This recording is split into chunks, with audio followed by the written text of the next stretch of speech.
Thank you, Dr. Fedotov, for your leadership over the past decade on this issue, which is so important to all of us and so urgent, a problem that needs addressing. Thank you to the ambassadors of Liechtenstein, Slovenia, Austria, and Switzerland for hosting this event, and for your remarks coming forward on the issue of how trafficking can become almost a form of genocide for so many young girls who are consumed in this in brothels and sex factories across the world, and for cheap labor, and how migration and trafficking have in recent years become so intertwined, where the most vulnerable are used by traffickers and consumed by traffickers. I'm also pleased today that after 2 decades we all are here still looking at this issue, and we have success to report that the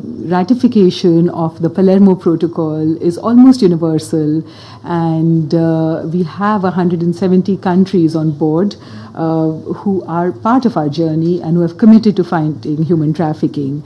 As Dr. Fedotov said, that now the problem is implementation, and how do we get the rest of the countries to sign on, and how do we implement it? The Sustainable Development Goals are a unique opportunity to us to see the interconnection of human trafficking with every other problem that the Sustainable Development Goals outlines and commits to addressing. Prevention, protection, and prosecution are the three the framework under which we look at the Palermo Protocol and see how we can address it. The Palermo Protocol uniquely, for the first time, put forward the fact that we need to address the demand for human trafficking, and it shifted the blame from the victim to the perpetrator. And by doing so, it called on countries all over the world to change their laws to decriminalize women and girls who were often blamed, stigmatized, but also liable for criminal punishment for trafficking, and instead shifted it to the traffickers, and in some countries to Johns and other kinds of consumers. And what that has done is that it has brought forward victims of human trafficking to speak up as witnesses, to talk about what is happening, and made this problem visible as a global human rights crisis.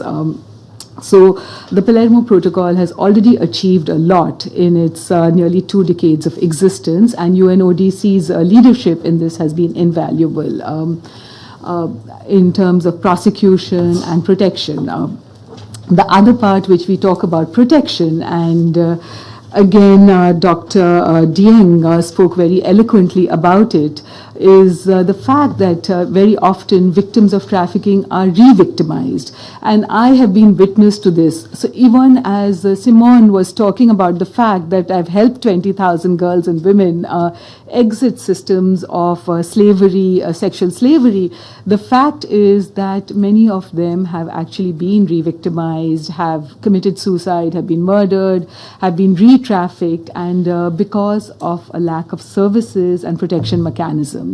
So implementation is a big challenge, and the next decade is about how do we implement all the beautiful things that we have put into the Palermo Protocol based on the Universal Declaration of Human Rights. And very often a girl or a woman gets re-trafficked simply because, not just because there are no services, but also because there is no political will to protect her.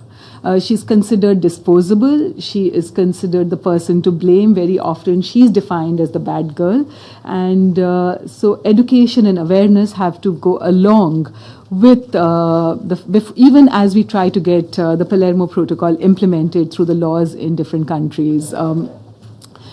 And of course, resources in terms of money. And again, UNODC has shown the lead in that by setting up a trafficking fund for survivors. But each country has to follow the lead and also create trafficking funds for survivors, so that survivors get some support to be able to begin new lives again.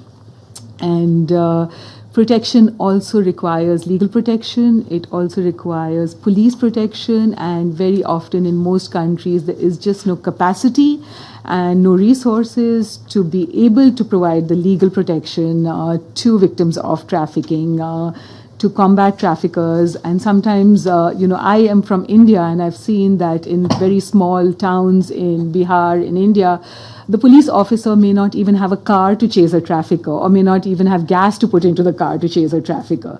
And we'll be waiting around in a police station for 4 hours. In the meantime, the traffickers are much more organized, and they've crossed the border into Nepal and gone away. So in terms of convictions, yes, we know that there is a low rate of conviction, and we do understand that political will is one of the biggest problems, but also resources need to be matched. And as Liechtenstein today has offered us the opportunity to talk about how do we achieve universal ratification of the protocol, we also have to think about how can we back it with money.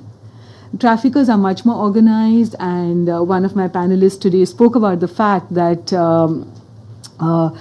we have to follow the money. It's the second largest crime in terms of the billions of dollars that it generates for those involved in it in terms of profit, and it follows only the drugs trade and or maybe the arms trade, and comes very close to the two of them. So we really have to see how can we put in more money and direct it towards helping victims of trafficking, but also direct it at the same time to prosecution and protection. In terms of prevention, besides the 3 points, the 3 sustainable development goals that Simone mentioned, 16.2, 8.7 and 5.2, every single sustainable development goal actually will affect the prevention of a potential victim of trafficking. Because again, the UN protocol put forward something very unique to the world. It made us realize that trafficking is often absence of choice. It's not a choice. It could be a survival strategy. It is absence of choice. And it used the term vulnerability. And vulnerability, it went into very much into talking about the intersection of inequalities, from poverty to caste to ethnicity to race to there are fixed things, and then there were variables like conflict and disasters, natural disasters and other things which affect women and girls and make them vulnerable to traffickers. So the UN protocol, in fact, also put into it that the choice of a victim to be trafficked is irrelevant to her being defined as a victim. And that is very important for us to think about as we go forward, that why did the UN protocol put in the fact that choice is irrelevant? The reason being that it wants us to address each country and each country's policies and the UN family to address these vulnerabilities. And that is embedded in the Sustainable Development Goals, from education to housing, to legal protection, to simply even jobs, livelihoods which are sustainable and dignified and not based on body penetration, especially where I work in, on the issue of prostitution. I see body invasion of 13-year-old girls, which simply consumes them, and they are dead by the time they're 30 or 35 from diseases and sometimes suicides. So based on this framework that the Universal Declaration has offered us, and the UN protocol has offered us, we have this unique moment in history to be part of a new movement against slavery, modern form of slavery, again, Dr. Dieng said. And, in our generation, we have achieved so much. We have brought down the Berlin Wall. We've ended apartheid. We haven't had a world war. We've had wars. And we are dealing with the consequences of the conflict in different parts of the globe. But we have achieved a lot in our generation. And the last frontier for us, I believe, is to create a world in which no human being is bought or sold, in which there is no more human trafficking. And so it really is an honor to be on this panel with all of you to discuss how we can create that world and how we can keep improving on our achievements and not letting them slip away just because we feel it's like a tsunami.